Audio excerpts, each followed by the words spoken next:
அன்பு தேவ பிள்ளைகளே, ஆண்டவராய் இயேசுவின் நாமத்தில் உங்கள் அன்போடு கூட வாழ்த்தி வரவேற்கிறேன்.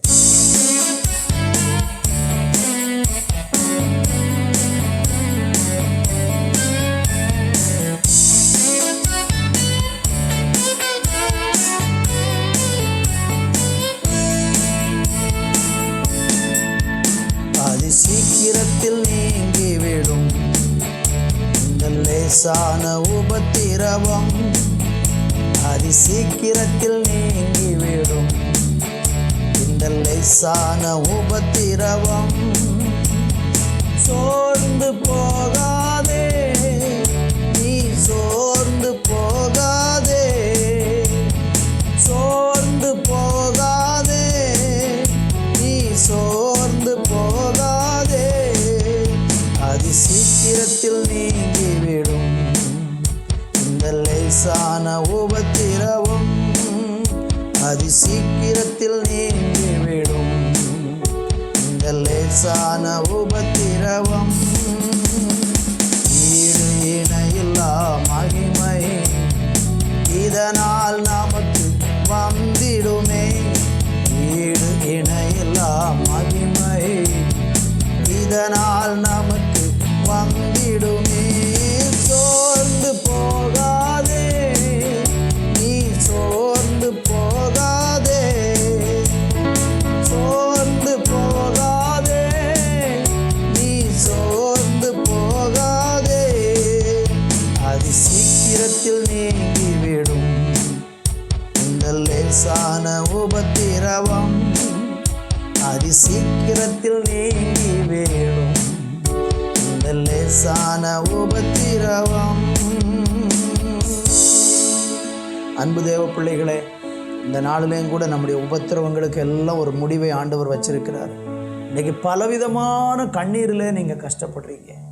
உபத்திரவம் என்னைக்கு மாறுமோ என்று ஏங்கி கொண்டு இருக்கிறீங்களவா, உங்கள் ஏக்கத்துக்கெல்லாம் ஒரு முடிவை ஆண்டவராகிய தேவன் சீக்கிரத்தில் தரப்போகிறார். அதான் பைபிள் சொல்லுகிறது, அது சீக்கிரத்தில் நீங்கிவிடும் இந்த லேசான உபத்திரவம். இன்றைக்கு ஆண்டவரே, நீங்கள் அப்படிப்பட்ட நன்மைகளை உங்கள் பிள்ளைகளுக்கு தரப்போகிறதற்காக நன்றி. உபத்திரவத்திலிருந்து ஒரு விடுதலை உங்களுடைய பிள்ளைகளுக்கு உண்டாகட்டும் இயேசுவின் நாமத்திலே, இயேசுவின் நாமத்தில் பிதாவே, ஆமென், ஆமென். சங்கீதங்களின் புஸ்தகம் 40வது சங்கீதம் அதனுடைய 1வது வசனத்தை நான் வாசிக்கிறேன். கர்த்தருக்கு பொறுமையுடன் காத்திருந்தேன், அவர் என்னிடமாய் சாய்ந்து என் கூப்பிடுதலை கேட்டார். வாசித்த இந்த வசனத்திலே வேதம் நமக்கு சொல்லுகிறது, கர்த்தருக்காக பொறுமையுடன் காத்திருந்தேன். அருமையான தேவனுடைய பிள்ளைகளே, ஆண்டவராகிய கர்த்தரிடத்திலிருந்து அல்லது கர்த்தருடைய நன்மைகளை பெற வேண்டும் என்றால் ஒரு மனுஷன் மிகுந்த பொறுமை உள்ளவனாக இருந்தால் மாத்திரமே தேவன் நமக்கென்று வைத்திருக்கிற நன்மைகளை அல்லது ஆசீர்வாதங்களை நாம் சுதந்திரித்து கொள்ள முடியும். அநேக நேரங்களிலே நாம் தேவனுடைய ஆசீர்வாதத்தை இழந்து போவதற்கு எது காரணமாக இருக்கிறது என்று நீங்கள் பார்த்தீங்கன்னா, பொறுமை இல்லாத ஒரு மனநிலைமை. திடீரென்று உயர வேண்டும், திடீரென்று ஒரு நல்ல இடத்துக்கு போகணும், திடீரென்று ஒரு செல்வந்தராகணும் அல்லது வசதி படைக்கணும், அல்லது மற்றவர்களைப் போல நானும் சீக்கிரமாக பெரியாள் ஆயிரணும்னு சொல்லி அநேகர் இன்றைக்கு அவசரப்படுகிறதுனால அவர்களுடைய வேகத்திற்கு அவர்கள் செயல்படுகிறதுனால கர்த்தருடைய வேலையை அவர்கள் கருத்தில் கொள்ளாமல் அவசரப்பட்டு ஆசீர்வாதங்களை இழந்து போகிறதை பார்க்கிறோம். ஆண்டவர் ஒவ்வொரு மனுஷனுடைய வாழ்க்கையிலையும் ஒவ்வொரு மனிதனையும் உயர்த்தவும் கனம் பண்ணவும் வல்லவராக இருக்கிறார். ஆனால் அதே நேரத்தில் ஒவ்வொரு மனுஷனுக்கும் உயர்வுக்கான ஒரு காலத்தையும் தெய்வம் வச்சிருக்கிறார். எல்லாவற்றையும் அவர் அதனதன் காலத்தில், பைபிள் அப்படி தான் சொல்லுகிறது, எல்லாவற்றையும் அவர் அதனதன் காலத்தில் நேர்த்தியும் செம்மையுமாக செய்கிறவர் என்று. அப்போ தெய்வம் நமக்கென்று ஒரு காலத்தையும் ஒரு வேலையையும் வைத்திருக்கிற வரைக்கும் நானும் நீங்களும் ஆண்டவருடைய சமூகத்தில் மிகுந்த பொறுமையோடு காத்திருக்க வேண்டியது இந்த நாட்களில் அவசியமாக இருக்கிறது. அப்படி அநேக நேரம் நமக்கு பொறுமை இல்லாததுனால அந்த தேவ ஆசீர்வாதத்தை பெற்றுக்கொள்வதில் தாமதமும் ஏற்படுகிறது. சில நேரம் பெற்றுக்கொள்ளாமலும் போய்விடுகிறோம். சங்கீதத்தில் நம்ம படிக்கும்போது 27ஆம் சங்கீதத்தினுடைய கடைசி வார்த்தை இப்படி சொல்லுகிறது: கர்த்தருக்கு காத்திரு, அவர் உன் இருதயத்தை ஸ்திரப்படுத்துவார், திட மனதாயிருந்து கர்த்தருக்கே காத்திரு என்று நம்ம பார்க்கிறோம். அப்போ காத்திருக்குதல் அப்படின்னு சொன்னால் அதுக்கு மிகுந்த பொறுமையானது அவசியமாக இருக்கிறது.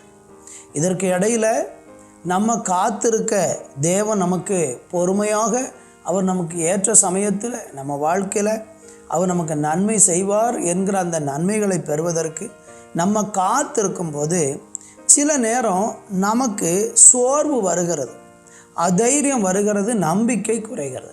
இன்னும் எத்தனை காலம்தான் காத்திருக்கிறது? நானும் காத்திருந்து சோர்ந்து போய்விட்டேன். எனக்கு ஒரு உயர்வு வருவதற்கு இனி வாய்ப்பு இருக்கா என்று சொல்லி அநேக நேரங்களில் நமக்கு வாய்ப்பு இருக்கிறதா இல்லையா என்று கூட தெரியாத அளவுக்கு மிகுந்த குழப்பம் கூட சில நேரம் நம்ம வாழ்க்கையில் உண்டாகும். சங்கீதக்காரர் அதுக்கு தான் சொல்கிறாரு, திடமனதாக இருந்து கர்த்தருக்கே காத்திரு. நீங்கள் மனதை தைரியப்படுத்துங்க. உங்களுக்குன்னு வைத்திருக்கிற நன்மைகளை வேற ஒரு மனுஷனுக்கு ஆண்டவர் கொடுக்கவே மாட்டார்.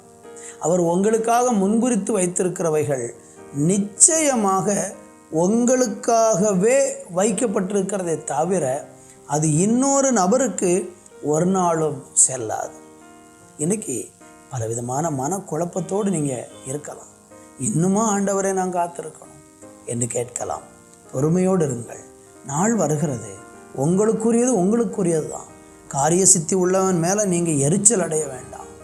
அவன் தீவினை செய்கிற மனுஷன் மேலே எரிச்சல் அடைய வேண்டாம். பொறுத்திருங்க, நாட்கள் வரும். ஏற்ற சமயத்தில் அவர் உங்களை உயர்த்துவார். பொறுமையோடு காத்திருப்போம். நல்ல பிதாவே, கர்த்தருக்காக நாங்கள் பொறுமையோடு காத்திருந்து தேவனுடைய ஆண்டவரே நன்மைகளை சுதந்தரித்து கொள்ள இந்த நாளில் எங்களுக்கு அனுகிரகம் பாராட்டும். கரங்களில் ஒப்பு கொடுக்கிறோம். தொடர்ந்து ஆசீர்வதியும். இயேசு கிறிஸ்துவின் நாமத்தில் இந்த செய்தியை கேட்கிற பிள்ளைகள், குடும்பங்கள், ஊழியங்கள் எல்லாவற்றிலும் கர்த்தருடைய ஆசீர்வாதம் உண்டாகட்டும். நான் இத்தனை காலம் பொறுமையாக இருந்தும் இன்னும் எனக்கு பலன் இல்லையே என்று அழுது கொண்டிருக்கிற, சோர்ந்து போயிருக்கிற உங்கள் பிள்ளைகளை கர்த்தர் கரம் பிடிச்சு தூக்குவீராக.